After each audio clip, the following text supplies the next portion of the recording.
Ah, c'est tellement entraînant. Bienvenue dans Business, il est 15h08 sur le plateau d'Équipe Auto en ce mercredi. Mercredi, c'est le jour des étudiants. Ils sont très nombreux, merci d'être là, dans le public, super. On est content. Vous pouvez vous applaudir, les étudiants, bravo.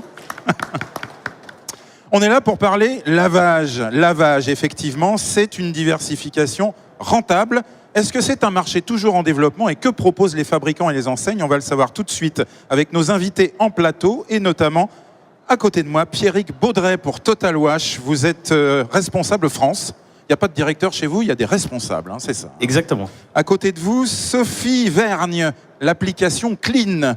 Bonjour Sophie. Bonjour. Ou comment trouver pour les consommateurs la station de lavage la plus proche de chez soi. Exactement. Avec différents services, le prix, les forfaits, tous ces renseignements dont on a besoin à l'ère de la digitalisation. À côté de vous, Patrick Marie, vous êtes directeur du réseau Éléphant Bleu. Bonjour. Bienvenue. On connaît bien ce gros éléphant qui lave nos voitures, effectivement, avec sa trompe. C'est la haute pression, hein, notamment. Voilà, chez vous. En partie. En partie, et en particulier. En face de nous sur ce plateau, Thomas Cogan, vous êtes directeur commercial et développement de l'Avance. Voilà. Bonjour. Bonjour, bienvenue. À côté de vous, Damien Rioux, vous êtes directeur commercial de Heurto. Bonjour, enchanté. Vous êtes tous fidèles, et pas tous. Total vient pour la première fois sur le salon Équipe Auto. Pourquoi? Expliquez-nous, Total Wash. C'est effectivement une grande Pierrick première. Baudret. L'objet de notre présence ici, c'est bien évidemment le lancement de notre offre de stations de lavage, de centres de lavage hors station-service. Donc on lance aujourd'hui une activité que l'on propose aux partenaires et investisseurs pour proposer à nos clients utilisateurs, nos clients finaux, une offre de stations de lavage hors station-service. Alors ça paraît intéressant parce que ça donne peut-être une information sur l'appétence du marché. Je voudrais qu'on parle tous ensemble du consommateur parce que lui, vous fait tous vivre effectivement et fait vivre les investisseurs. Est-ce que les Français lavent toujours autant leur voiture et quelles sont les tendances de consommation? Qui veut prendre la parole sur cette question? Tiens, on va demander à Éléphant Bleu. Alors, Patrick Marie. il y a une tendance aujourd'hui du lavage à domicile qui se tourne vers le lavage chez un professionnel. Oui. Donc c'est important pour offrir en fait au client final une offre de service complète pour permettre effectivement de laver sa voiture dans un lieu qui respecte l'écologie et qui lui permet en fait d'avoir l'ensemble des services à disposition, que ce soit le nettoyage extérieur, intérieur. Également, vous avez parlé avant de haute pression. Les tendances, et les pétroliers le savent très bien, les tendances vers l'automatique et notamment les rouleaux se renforcent également par rapport à l'activité historique. Et en plus, il y a une segmentation qui est moins marquée puisque les clients vont d'une offre vers l'autre. Alors d'une offre vers l'autre, ça veut dire qu'ils sont plutôt volatiles? Ils sont volatiles. Vous avez une segmentation marquée par les gens qui souhaitent rester sur la HP. Il y en a qui souhaitent rester sur le portique. Mais aujourd'hui, vous avez quand même des gens qui font les deux. Chez Total Wash, c'est combien de stations en France aujourd'hui équipées d'un lavage Total Wash? Alors aujourd'hui, on a 1000 centres de lavage, enfin 983 exactement à fin 2017. Vous comptez précisément, hein? Exactement. À fin 2017 en plus. Ouais, ouais, on est en prévision de clôture à 983. D'accord. Sans compter effectivement tous nos projets de développement dans le hors-station. Alors vous êtes c'est uniquement plutôt sur de l'automatique? Alors non. Effectivement, la stratégie de Total historiquement était le MP, le portail, l'offre de portique. Et puis on a aujourd'hui à peu près 350 sites qui sont équipés de double offre, donc le HP et le MP. Et puis on a 42 sites qui sont équipés uniquement en HP. D'accord. Donc en fait, on a effectivement une majorité de nos centres, tous nos centres sont équipés de multiprogrammes de rouleaux. Mais on a une offre diversifiée aussi dans toutes nos stations. Comment évolue le consommateur selon vous, qui êtes quand même très représentatif? Alors, on a une enquête qu'on réalise avec TNS tous les ans auprès de 10 000 personnes. Donc l'enquête 2017 nous montre que à peu près 52% aujourd'hui des clients privilégient le portique. Donc c'est ce que disait Patrick Marie. 52%, c'est pas trop marqué quand même, hein, finalement. Alors, il y a 52% sont sur le portique. Par contre, on observe effectivement une chute de la préférence HP depuis 2004 et inversement, La courbe augmente. Une montée sur l'automatique. Exactement. Et pour la première fois en 2016, les courbes se croisent et on passe à 52% en automatique en 2016 contre 42% pour le HP.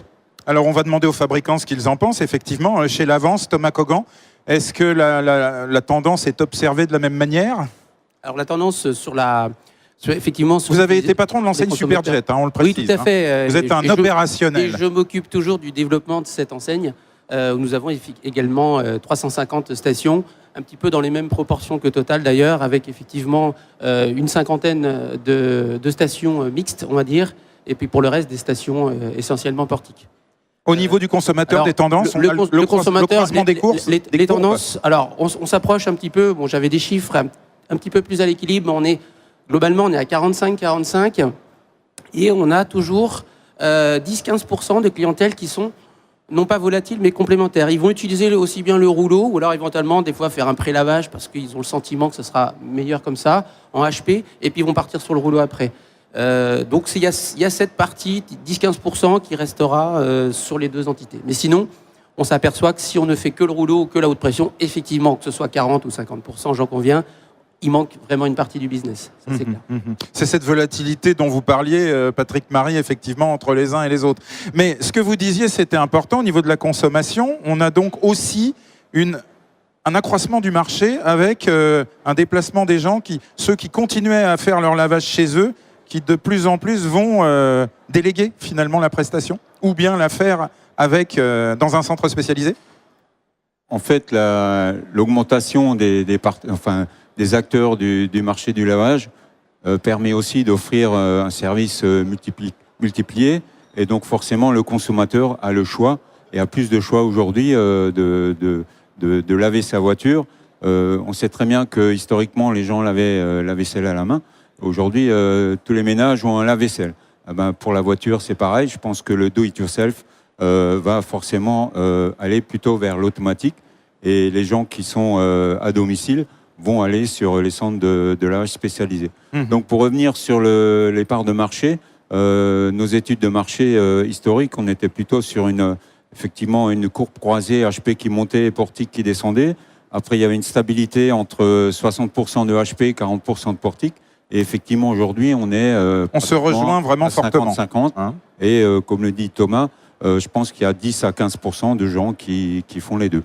D'accord. Nous, par rapport on est à peu près clair sur le diagnostic en réalité. On est, je pense, tous... évolution d'une tendance vers je délègue de plus en plus finalement mon lavage. Sans oublier le tunnel de lavage qui, historiquement, en France, est relativement faible. Comparé à l'Allemagne où vous avez plus de 2500 tunnels. Et donc aujourd'hui, c'est une alternative. Je pense qu'il ne faudra pas oublier et de proposer cette alternative également aux clients laveurs. Pour revenir au réseau Éléphant Bleu, en 2 secondes, donc on a près de 500 points de vente. Et aujourd'hui, cette année, on fête les 30 ans de l'enseigne.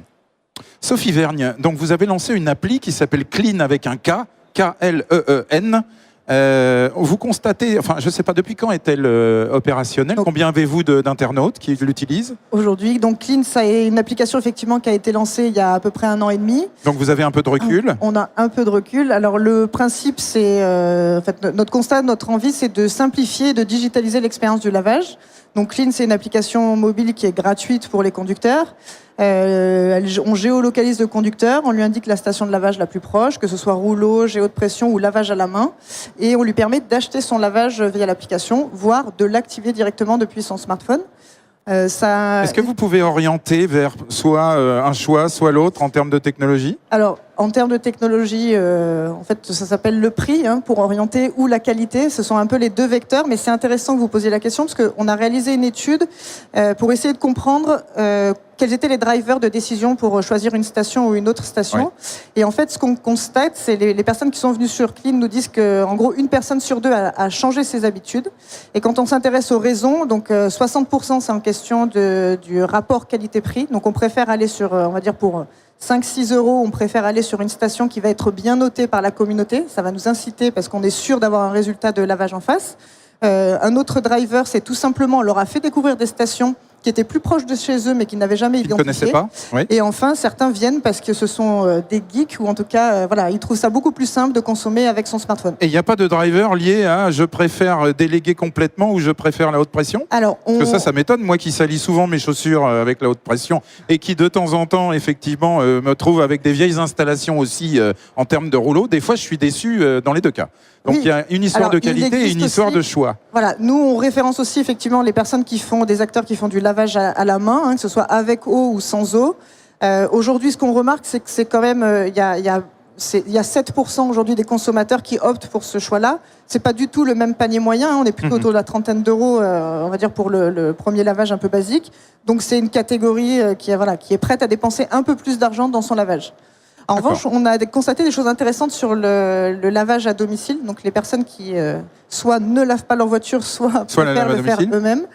Et en fait, on va dire, on distingue plusieurs profils. Il y a vraiment le passionné Pour aller d'automobile. très vite, hein, on va éviter Voilà. de perdre nos spectateurs dans des, Bon, bref, dans des donc il y a le statistiques. passionné, mais il y a surtout, on a trouvé une typologie de clients qui est quand même assez importante, où en fait, ils oublient tout simplement de laver leur voiture. Et à D'accord, ils partir du seraient moment, prêts à faire, en fait. voilà, exactement. Et on leur a fait faire un rouleau ou un jet haute pression via l'application. Et parce qu'on anime et qu'on envoie des pushs, etc., les personnes reviennent sur l'application pour laver plus souvent leur voiture.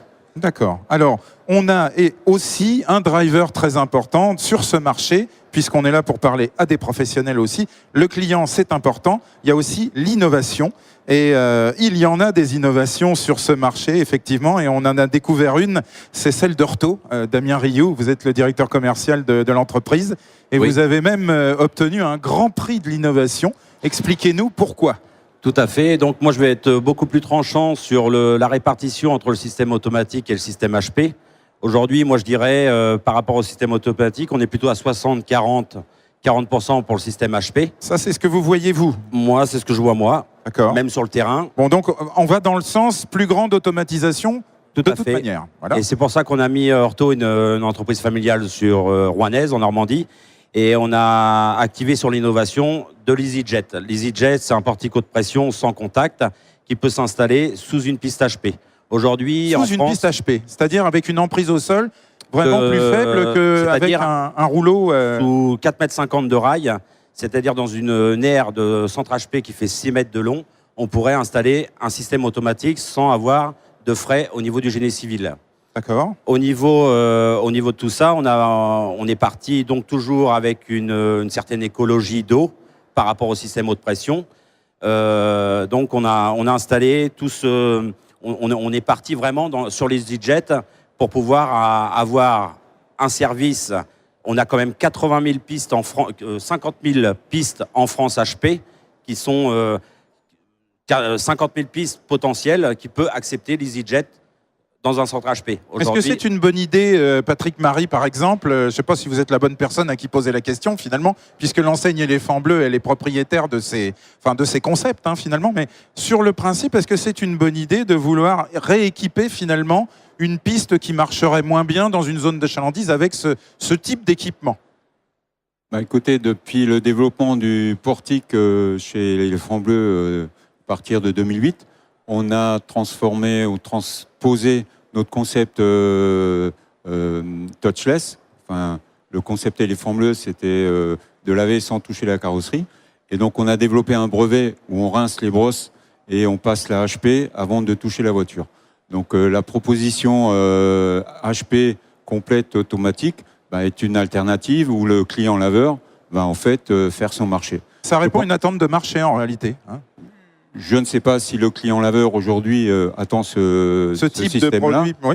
parce qu'après il y a aussi le coût, la qualité de lavage, et ça c'est au client qui va décider. Alors il faut dire qu'il y a une chose importante, Damien Rioux, c'est que la réglementation a évolué, que pour on va revenir après à Total Wash évidemment et à l'avance, on a l'obligation de couvrir toutes les nouvelles installations, donc lorsqu'on installe des rouleaux avec l'emprise qui est plus forte. Alors que là, vous passez sous les mailles du filet, entre les mailles du filet. Tout à fait. Donc, c'est encore une autre économie pour le client. Donc, on peut aller sur la prochaine question. À mon avis, je pense, au niveau de couvrir les pistes extérieures et tout ce qui est portique automatique, c'est quand même une charge supplémentaire à nos clients. C'est pour ça aussi qu'Orto innove parce que On va avoir des portiques cachés, des systèmes automatiques cachés, comme on a aujourd'hui chez Total Wash, sur tous les centres en général. Tous les portiques sont couverts. Donc nous, aujourd'hui, il va falloir qu'on innove pour aller chercher justement, pour les adeptes des portiques automatiques, tout ce qui est attractivité autour du centre. C'est ça. Aujourd'hui, cette année, on a présenté aussi le pack LED chez Ortho pour pouvoir innover avec la LED, etc., pour faire voir aux clients qu'on a un portique Ayrton ancienne génération ou l'EasyJet qui sera peut-être caché par une structure de lavage. Alors on pose la question à Total Wash, ça change un peu les données du marché, cette nouvelle réglementation à laquelle on peut ajouter le contrôle des moyens de paiement. Voilà, pour donner le package complet, Oui. Ça peut freiner les ardeurs des investisseurs quand même. Alors, historiquement, nous avons une majorité de nos centres qui sont, nous, déjà couverts. Alors, soit pour répondre à des exigences des municipalités pour la séparation des eaux de pluie et des eaux usées. Donc, 100% nos centres HP sont couverts. Et puis, comme on est historiquement en zone urbaine, on a déjà à peu près 350 centres qui sont couverts. Donc soit avec des hauts-vents ou, pour la deuxième raison qui est l'acoustique, on a aussi des halls acoustiques. Et bien évidemment, là-dessus, on a un vrai savoir-faire et on peut accompagner les clients investisseurs, je pense, aussi en termes de conseils, parce qu'on voit bien qu'aujourd'hui, une municipalité ou un voisin qui porte plainte pour des nuisances sonores, ça nécessite des investissements importants, donc il vaut mieux prévoir ça en amont. Il vaut mieux prévoir ça en amont. Exactement. Bon, cela dit, pour un nouvel entrant aujourd'hui, il a ce coût supplémentaire qu'il n'avait pas avant. Oui, mais ça fait partie de la réglementation. Et aujourd'hui, je pense qu'on devra... Il n'y a pas finalement de réglementation stricte sur le sujet. C'est aujourd'hui à l'appréciation des municipalités. C'est à l'appréciation des municipalités. Ça ne sera pas partout pareil. Alors, aujourd'hui, nous, ce qu'on constate, c'est qu'on a plutôt des demandes sur le sud-est ou dans certaines agglomérations qui ont des difficultés de traitement des eaux usées eaux pluviales pour des saturations de leur réseau d'eau usée. Donc, oui, il y a des communes qui ont déjà fait ces premiers pas et on pense que ça va effectivement se généraliser avec une réglementation. Alors, c'est éco-responsable, Thomas Kogan, mais est-ce que c'est... envisageable? Est-ce que c'est économiquement viable? Parce qu'il y a des contraintes. Alors c'est vrai que cette évolution, c'est une contrainte de toute façon que nous avons tous. Sur notre propre réseau, on l'a constaté. Il y a eu cette évolution sur 2 ans. Il y a encore 2 ans, on posait un certain nombre de permis et selon les municipalités, il y a encore très peu de cas où on était obligé de couvrir. Cette année, j'ai déposer des permis, que ce soit sur Paris, dans l'ouest de la France et dans le sud. Je suis systématiquement obligé de couvrir. Ah oui, c'est quand même là... Pour nos investisseurs, c'est de plus en plus... C'est suivi par les municipalités. Mais il y a un avantage derrière tout ça. Alors c'est vrai que quand il y a une nuisance sonore, le surcoût est quand même beaucoup plus important. Néanmoins, quand il s'agit d'une création de centre, on va faire une charpente, vous faites un 3 pistes, vous y ajoutez la couverture du portique, on est sur un surcoût tout à fait raisonnable. Et derrière, il y a un avantage, c'est qu'en termes de visuel, on arrive vraiment à faire de très belles stations. Ah oui, on est sûrement très professionnel. Vous avez une charpente professionnelle et je dirais que ça reste tout à fait raisonnable. Et à ce qu'on peut voir aujourd'hui, ce n'est pas un frein au développement sur le budget global de la création et d'une station. Il y a aussi le contrôle des moyens. Il y a aussi le contrôle des moyens de paiement dont je voudrais qu'on parle parce que ça c'est quelque chose d'important. Donc il y a une obligation d'avoir un monnayeur aujourd'hui. Alors il y a surtout l'obligation de tracer. De tracer les paiements. Les paiements. Donc effectivement, alors nous. Et c'est Pierrick Baudret. Toutes nos bornes sont aujourd'hui équipées de solutions de multipaiement. Donc on répond tout à fait aux exigences de la réglementation. On propose dans le cadre de notre projet de centres de lavage hors station-service avec nos partenaires investisseurs, de les accompagner justement dans cette démarche avec l'installation sous notre propriété de bornes de paiement qui répondent à ces exigences-là. Donc là, la contrainte, je dirais, réglementaire pour l'investisseur, elle est neutre puisque c'est nous qui investissons et on met à disposition du matériel respectueux de la réglementation. Patrick Marie, l'évolution des réglementations, une bonne chose pour vous ? Historiquement, du fait de notre réseau en propre, puisqu'on utilise des salariés, on a mis en place le contrôle des flux financiers dès le départ pour être certain que l'argent qui est mis par le client laveur aille chez nous ou chez le franchisé. pas de blanchiment dans une station de lavage. De toute façon, C'était un mauvais humour en passant. Non, cette réglementation va tirer le marché vers le haut.